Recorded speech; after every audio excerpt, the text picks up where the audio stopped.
哎，大个儿子啊，你说我刚听妈打电话的声音，有点快不行了。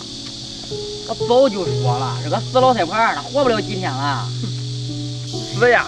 等你个老太婆一死，就是咱们哥仨的天下了。哼，到时候把房子一卖啊，地一分，家里东西咱们3个全部平分。哈哈，是呀，咱家有那10亩地呢。10亩地，到时候啊，咱们3个把这地全给卖了。哎，想卖就卖，想走就走，对，咱们自己说了算，对不对？没错。反正老太婆已经死了，她管不着。那咱们回家了，看那死老太婆去吧。走，看看老太婆去。走，看。死老太婆。老太婆，老婆儿，哎，活着呢啊？还没死啊？说吧，有什么事儿？怎么分啊？这家产？你们哥仨都来了。来了，赶紧说吧啊！别废话，叫我们来分家产呢。赶紧说怎么分，说完了我们走。就是浪费时间。老大，妈今天叫你来，是想跟你商量件事。你看，妈也老了，咱们家这条件本来就不好。行了吧，哪那么多废话呀？就是，赶紧步入正题啊！废话真多。快说，这家产怎么分啊？我都想好了，咱们家啊有10亩地，还有这一处房子。这样，你们3个一家3亩地。什么？3亩地啊？那少呀1亩呢？啊？人家想带着你棺材的呀？那1亩，因为地还有个姐姐呢，得留给她呀。你说什么？你要把那1亩地留给那个娘们儿？我告诉你，那个娘们儿都走了几年了啊，她就不是我们家的人。老大，你说什么呢？她可是你姐姐呀！说什么呢，妈？这嫁出去的闺女就像泼出去的水，还想分咱家地啊？你想什么？老二，你怎么说话呢？哎呀！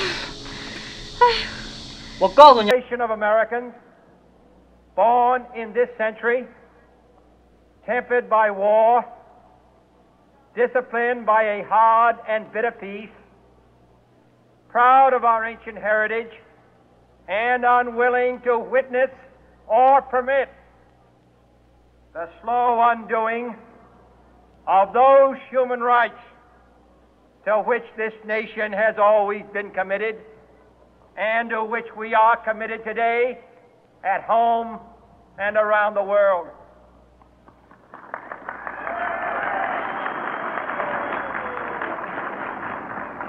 Let every nation know, whether it wishes us well or ill, that we shall pay any price, bear any burden, meet any hardship, support any friend, oppose any foe, to assure the survival and the success of liberty.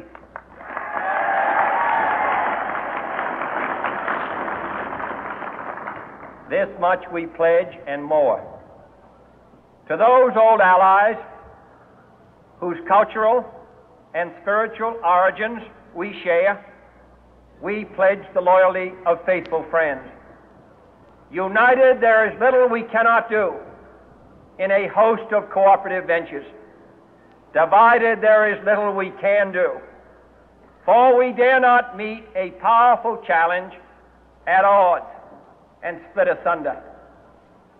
To those new states whom we welcome to the ranks of the free, we pledge our word that one form of colonial control shall not have passed away merely to be replaced by a far more iron tyranny.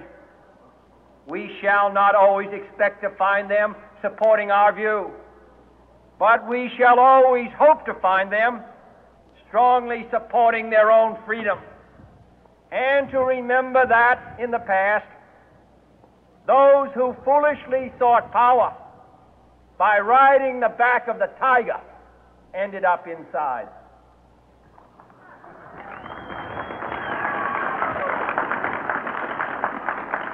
To those people in the huts and villages of half the globe struggling to break the bonds of mass misery, we pledge our best efforts to help them help themselves for whatever period is required, not because the communists may be doing it, not because we seek their votes, but because it is right. If a free society cannot help the many who are poor, it cannot save the few who are rich.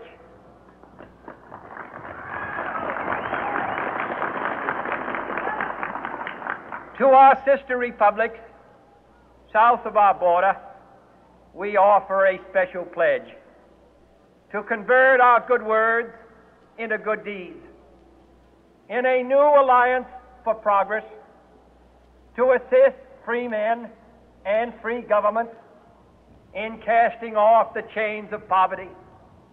But this peaceful revolution of hope cannot become the prey of hostile powers.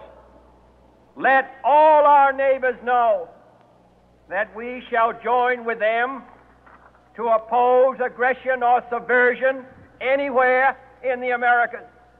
And let every other power know that this hemisphere intends to remain the master of its own house.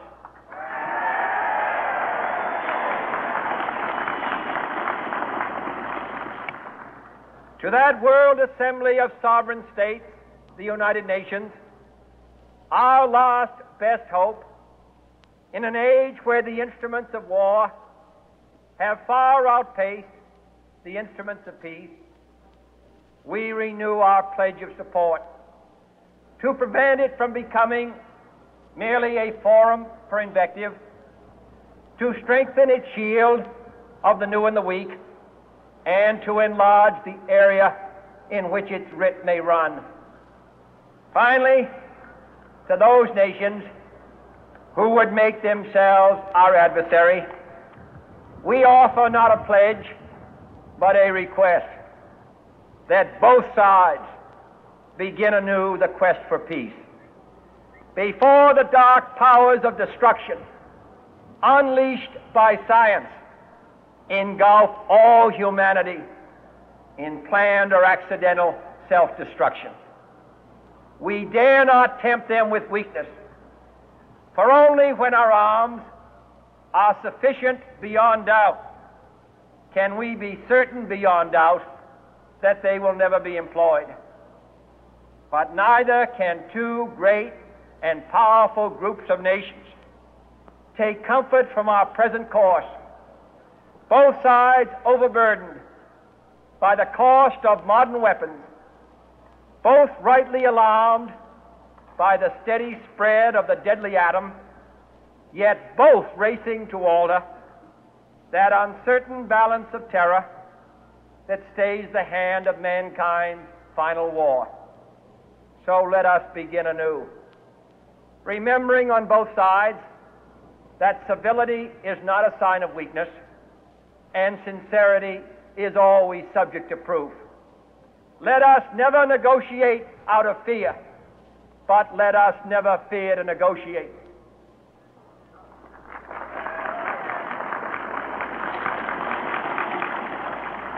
Let both sides explore what problems unite us, instead of belaboring those problems which divide us.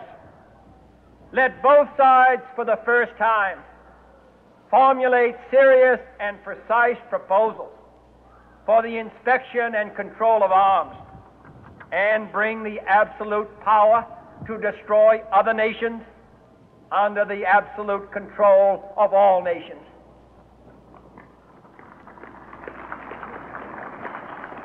Let both sides seek to invoke the wonders of science instead of its terrors.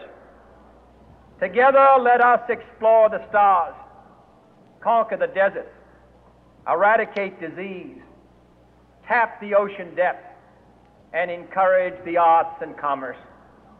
Let both sides unite to heed in all corners of the earth the command of Isaiah to undo the heavy burden and let the oppressed go free.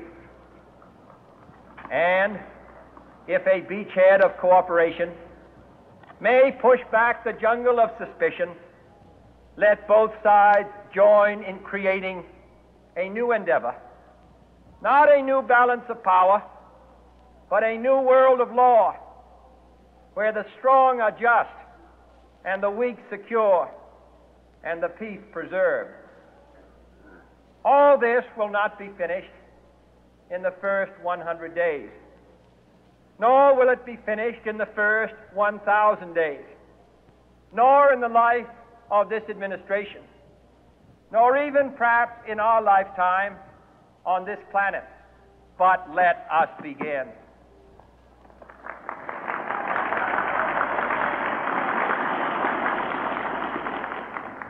In your hands, my fellow citizens, more than mine, will rest the final success or failure of our course. Since this country was founded, each generation of Americans has been summoned to give testimony to its national loyalty.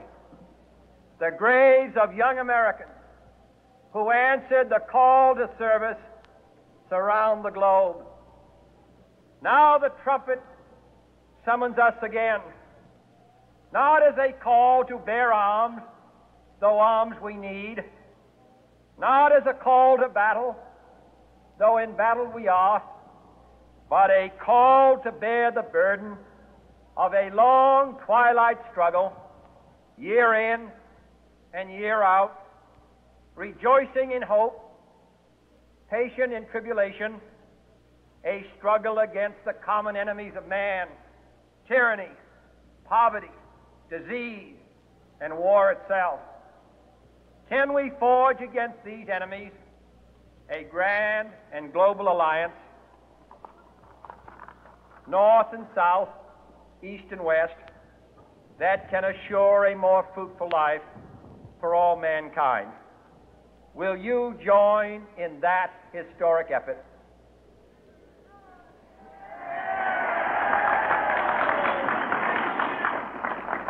In the long history of the world, only a few generations have been granted the role of defending freedom in its hour of maximum danger. I do not shrink from this responsibility. I welcome it.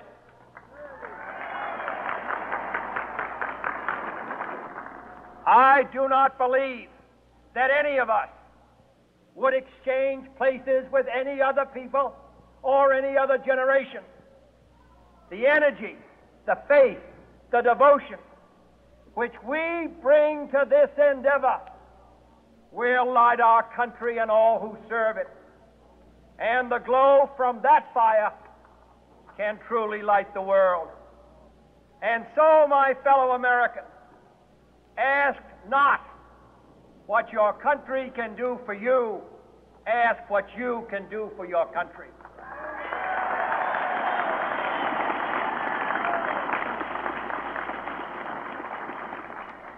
My fellow citizens of the world, ask not what America will do for you, but what together we can do for the freedom of man.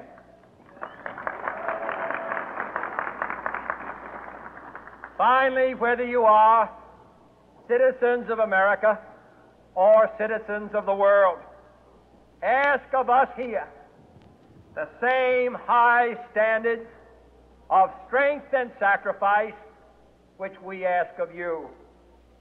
With a good conscience, our only sure reward, with history the final judge of our deeds, let us go forth to lead the land we love, asking His blessing and His help, but knowing that here on earth, God's work must truly be our own.